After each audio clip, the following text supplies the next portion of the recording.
Namaste! My name is Conor Grennan. I'm the author of Little Princes, and right now we're in Simikot in Humla. When I was first coming to Nepal, I had a very clear idea of what the orphanage would look like on the inside. I knew that there would be about 18 to 20 children, and I just imagined them being very quiet and maybe walking among them and consoling them because they were orphans in Nepal and maybe patting their heads.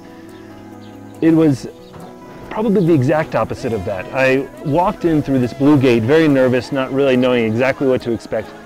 And next thing I know, there are 18 children between the ages of maybe 4 and 10 just jumping all over me and hanging from me, and I couldn't even move. And so my first impression, I'd have to say, was, well, I was afraid. That's probably the best way to say it, because I had no idea how I was going to survive those 3 months with the kids. The first time that I realized that the little princes were not orphans, but were in fact trafficked children, was the day one of the mothers simply came down the path into the orphanage. And we knew she was the mother right away. She looked identical to 2 of the boys in the home. And she told us this incredible story of how the children ended up in Kathmandu, from this region where we are right now. And they essentially were taken from their parents under false pretenses by child traffickers and just abandoned in Kathmandu, and that's where the founder of Little Princes found them originally.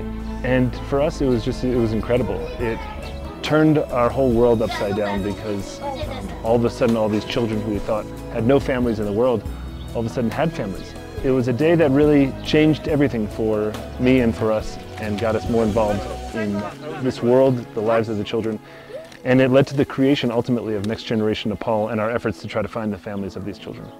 Your father lives in Simikot, yeah? Yes, yeah. You see him sometimes? Yes.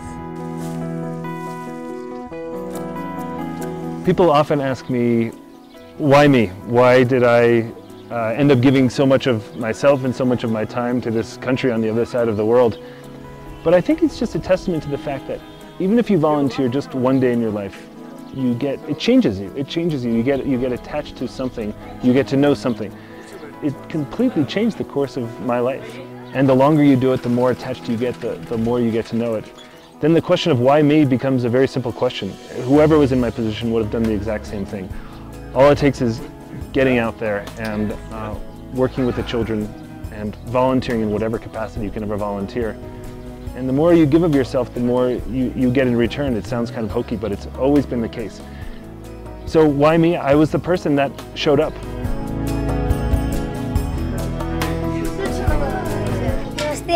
Namaste. Namaste. Namaste. Namaste. Namaste.